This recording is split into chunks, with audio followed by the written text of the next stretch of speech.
Whoa, this thing's pretty far out, man. Look at the colors.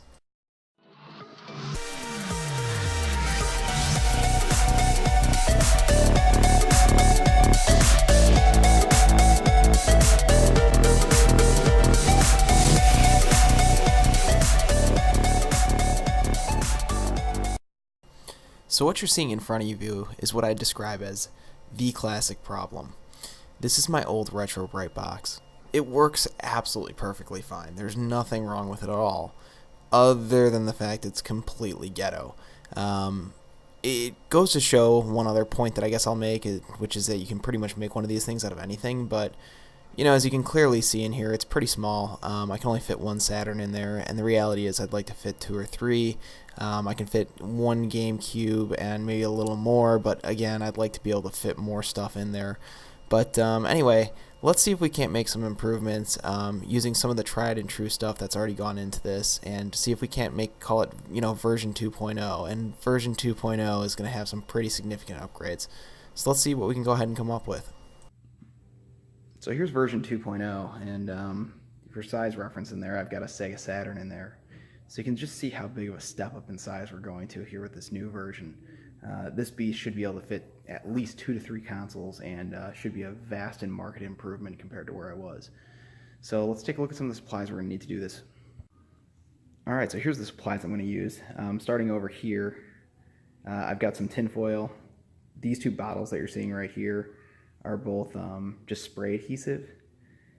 This is a ceramic heating lamp. These are the UV LEDs. I'm going to need more than what's in there, so I'm going to poach some from the old setup.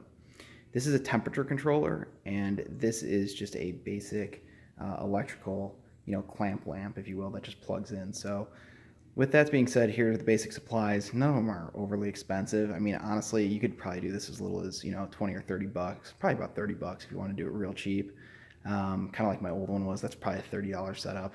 This one's substantially more expensive, but at the same time should yield significantly better results. So I'm about to get started here. I just want to kind of point something out. When you're looking at tinfoil, there's a shiny side and a dull side. This is the dull side. That is the shiny side. You want to go shiny side up, so the glue is going to go on the bottom, which would be the dull side. So anyway, with that being said, let's go ahead and get started.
Okay, with all that done, it's time to make our way to the top. This is basically going to be a rinse and repeat of what we did before.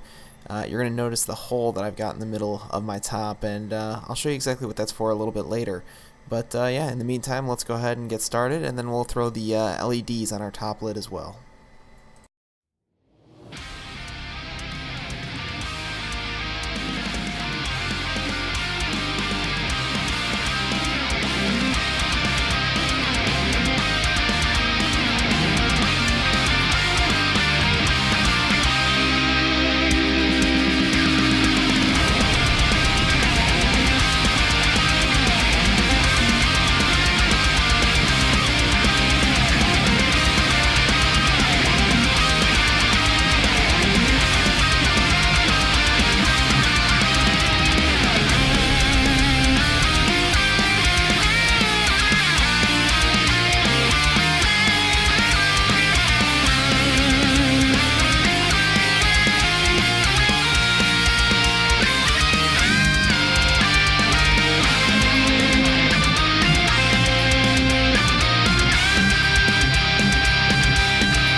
Alright, so we got us a nice little test subject here. No better way to check if the new box is going to work the way I think it will than take this. This particular console is quite yellowed, as you can tell. I did clean it, so this is after a cleaning. It still looks like this. And yeah, what we're going to do is we're going to put the lid in the old box, and we're going to put the body in the new box, and let's see which one comes up being brighter after, you know, give or take about 8 hours in both boxes. So let's see what happens.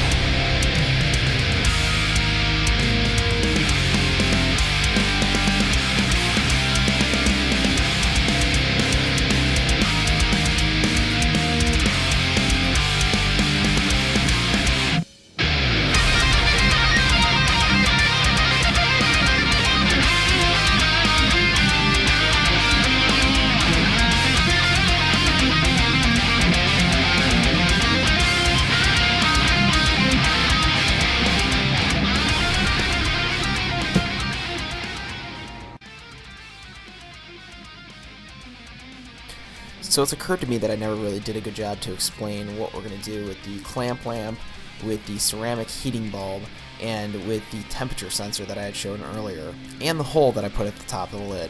So let's kind of put the puzzle pieces together here.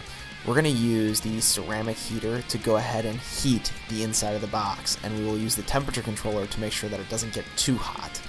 It sounds a little bit crazy, but the theory behind it is if you combine both heat and UV light, it actually makes the reaction happen quicker, and everything will de-yellow a lot quicker. So essentially that's the test that we're going to do, and we're going to make happen. So let's see if that theory holds true, and if adding heat to the equation results in faster de-yellowing of consoles.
So here we go, got it all cleaned up, and she looks really good. I mean, I gotta say, you can obviously tell there's a dramatic difference between the two, you know, the top and the bottom.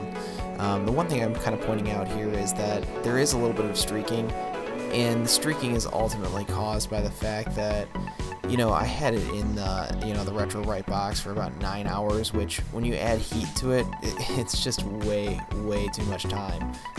So I think you know, a more apt solution would have been having in there for about 4.5 hours, and so then I think it would have been, you know, absolutely perfect for this specific instance. But overall, I would call this an absolute success. The new setup just worked so well, so I'm super happy about it. The only thing left to do now is to retrowrite that lid and make it the exact perfect color that it's supposed to be. So go ahead and check it out. Let's see if we can't get this thing perfect. As you can see, guys, the lid just turned out absolutely perfect and matches the rest of the body perfectly now. 4 hours was about the perfect amount of time in the Retrobright box. So like I said, if you're interested in doing this yourself, there are Amazon affiliate links in the description. I'm letting you know that there are affiliate links in the interest of full disclosure. So, you know, like I said, it's definitely something worth doing. And if you end up, you know, trying it yourself, please let me know how it worked for you. And yeah, guys, that's it for me. Please comment, like, and subscribe. Have a good one.